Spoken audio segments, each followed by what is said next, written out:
Hello? Stanley's loser once again falls into the trouble, and now he is unfairly taken from the house to re-educate in a labor camp. Grandfather assures that this is all because of the family curse, transmitted from father to son, but the guy does not comfort because no one says how to remove this curse. Now the modest Stanley will have to survive in the Texas desert among young criminals, but very soon he will understand that this is his fate and chance, which he has been waiting for his whole life. In the middle of the desert, adolescents dig pit shovels under the supervision of the elders. The nickname guy sees a rattling snake and comes closer to it, without reacting to the warnings of friends. He begins to tease a snake with his foot, and his adventure ends with a poisonous bite. Meanwhile, the unsuccessful teenager, Stanley Islands Fourth, is getting into another story. It is not known where sneakers with a large red cross, a symbol of the famous baseball player Clade Livingston, whose fan is a guy, fall on his head.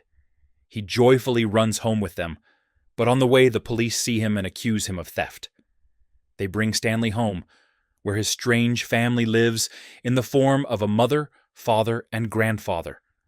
Officers see an apartment littered with sneakers.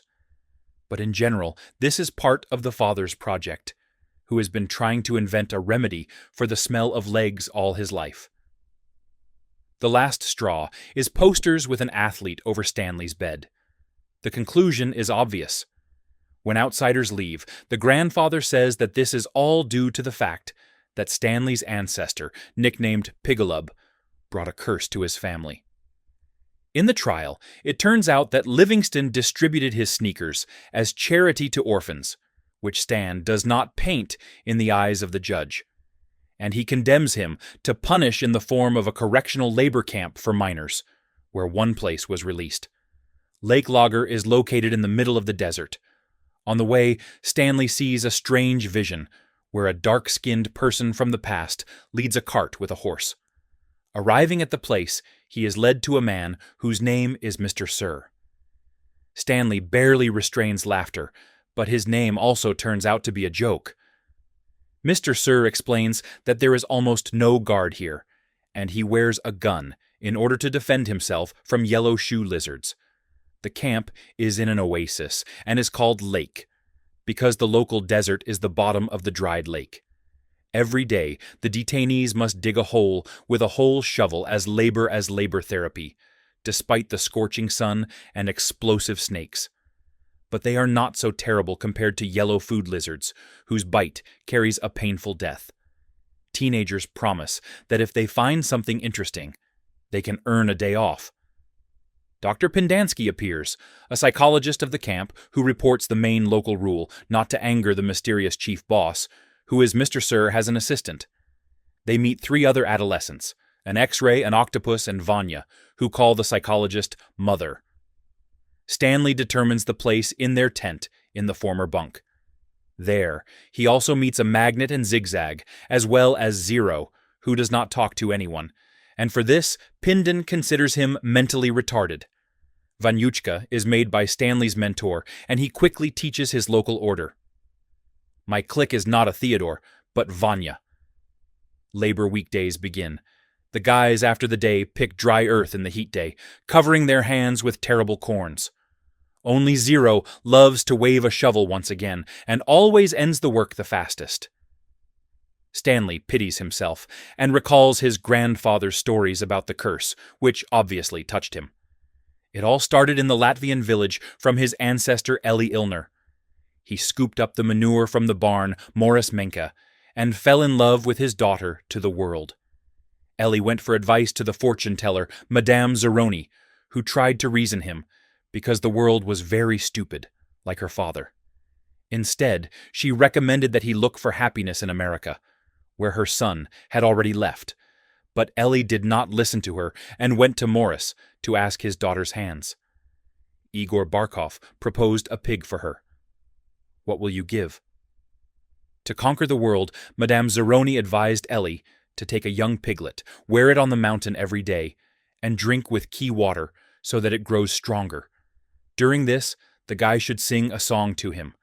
the very one that the father and grandfather of Stanley sang at the dining table. After the pig grows and he exchanges it for the bride, Ellie should attribute to Madame Zeroni to the same mountain, and sing while she drinks from the source. And if he forgets to do this, then the fortune-teller will curse him and the whole clan Yelnats. Everything happened as Madame Zeroni prophesied. And when Ellie put his pig against Igor's sow, the world's father allowed his daughter to choose who she liked more, young Ellie or the old fat Igor. But the girl could not make a decision and wanted to quit the lot, which insulted Ellie, and in anger he abandoned his claims. He threw everything and went to America, forgetting something about something. Your mouth will forever be a curse of terrible power. And now his great-burned, great-ruled great-grandson finishes digging the hole with the last one, and in the late evening returns to the camp, where Mr. Sir saves him from the attack of the yellow-baked lizard. Stanley writes a letter to his mother, in which he embells that he really likes in the camp. They spend all day on the lake, and soon he will stand on water skis, and local animals are very interesting. One day, Stanley finds fossils with ancient fish, but this is not enough to get a rally. Rengen says that they have been in wasted for 6 months already, so it will be unfair if the newcomer performs the find. So now, Stanley must first carry all the finds to him. Pindon explains that in addition to the lake, this place used to be an entire city, the mayor of which was the ancestor of the camp head. In the restroom, Stanley, because of his clumsiness, almost arranges a fight with one of the most cocky and dangerous prisoners, and for this they give him a nickname, Comanche. The Indians of this tribe were famous for their fearless warriors. Stanley also makes friendship with Zero, who nevertheless knows how to speak, but conducts conversations only with him. Only now Zero really does not know how to read. Another day, Stanley finds a strange object on the excavations, similar to a bullet with the initials of KB, but he has to give it to Ringen, who gives her to the find of the mother the next morning. The head of Lu, a strict and powerful woman, drives up. She praises Ringen and gives him a fuss, and herself remains to command excavations. But due to the fact that Ringen hid the real place of the find Stanley's hole, it is not possible to find anything but sand and stones. The background of the city on the lake lies in the fact that the son of the Mayor Troutwalker, the ancestor of the overseer Lu, suggested that the school teacher Miss Catherine become his wife. But the woman was in love with the seller of Luke Sam, an African-American who, advertising her goods, claimed that the smell of a vegetable scares away yellow-baked lizards.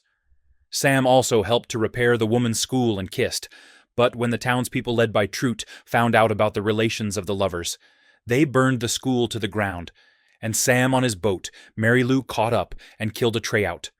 The sheriff did not try to stop the injustice. In revenge, Catherine killed him and left a kiss from the lipstick on the cheek of the sheriff. So the former teacher became a legendary criminal, kissing Kate Barlow, who put her red mark on those whom she lied. Stanley heard about her.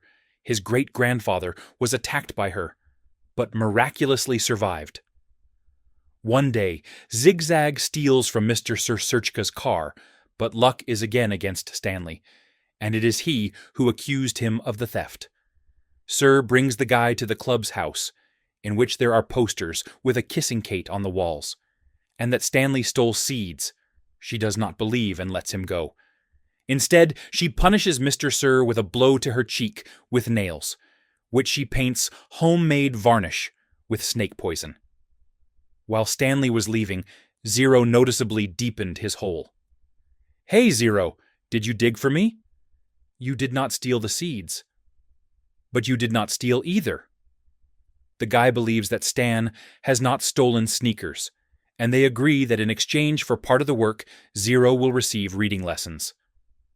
After the boss strike, Mr. Sir remains huge scars, and he takes out his anger at Stanley, depriving him of water.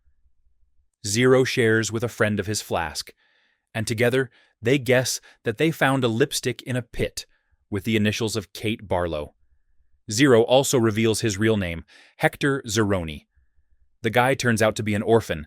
He lived with his mother, who once simply did not return, and he had to wander and sleep in ditches. If he had money, he would do everything to find her. After Pendanski once again mocks the Hector for the lack of brains, the guy can't stand it and knocks it out with a shovel, running into the desert. No one is going to look for him. A new violator is determined in place, and immediately gives him the nickname Durgok, because of his tics. In L.A. There will be nothing to look for. Such news. Stan finds Zero, hiding under the remains of Sam Mary Lou. He survived thanks to Compote Bank's canned Persian Miss Catherine, with which she paid Sam for work. The reserves are coming to an end, and Stanley offers to return to the camp, but Zero flatly refuses. Looking around, the guys see the mountain, the Thumb of God, which Grandfather told Stanley about.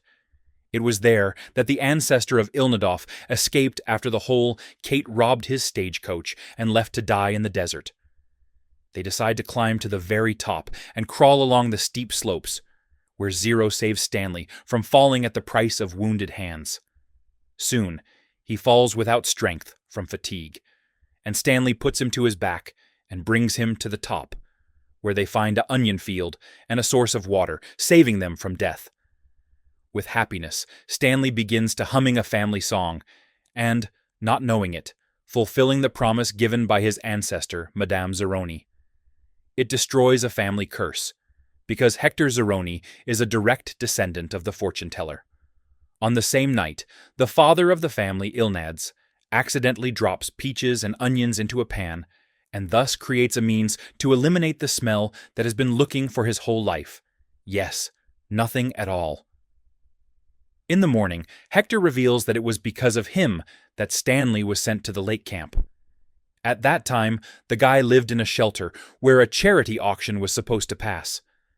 Seeing one of the lots, steep sneakers, Hector launched them because they looked like new ones, unlike clothes, which they usually give to the homeless.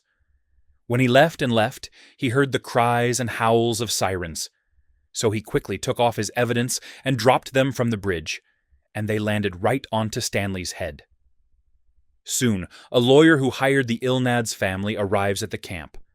The woman brings the news of the cancellation of the court decision and the liberation of the teenager, and is outraged that they cannot find him. In the evening, the fugitives see a shovel of stars in the sky, and Stanley, for the first time in his life, proposes to go to look for a treasure in the pit where he found a lipstick of a whole Kate. Before her death, the woman really buried something in the desert. Despite the fact that Trapwalker, under pain of death, demanded to reveal the whereabouts of the treasure for him, Kate only cursed his whole mouth for eternal searches, after which she allowed the yellow-baked lizard to bite herself and died. Stanley and Zero find the desired hole and dig a chest. Lee and Mr. Sir are noticing the fugitives and trying to take the treasure, when suddenly a whole colony of deadly lizards climbs directly on the guys. The company who spent in this position is discovered by the company Stanley and the prosecutor, whom she brought to check the camp for violations. Lee is trying to lie that the chest belongs to her, and again accuses Stanley of theft. From indignation, the guys come out of the pit, and the lizards do not touch them because of the smell of onions. And Hector reads aloud the inscription on the chest Stanley Iltza. It was in the chest from the stagecoach of the great-grandfather that the robber put the treasure. In the camp, the prosecutor notes a bunch of violations. It turns out that Mr. Sir has no right to wear weapons and was in prison. Mother is not a real psychologist, but Lee will be convicted of illegally holding Hector because she destroyed his files. The lawyer invites Stan to get into the car. I won't leave without Hector. No offense. Friends will not be separated and will go together. And suddenly, for the first time from the day of injustice against Sam and Catherine, a rain is shed over the valley. Lee, who was the grandfather forced to dig pits all childhood, begs Stanley to show her the contents of the chest. Give me at least look once, please. Mine is sorry. And inside there are huge wealth, all that the whole Kate managed to reject in her life.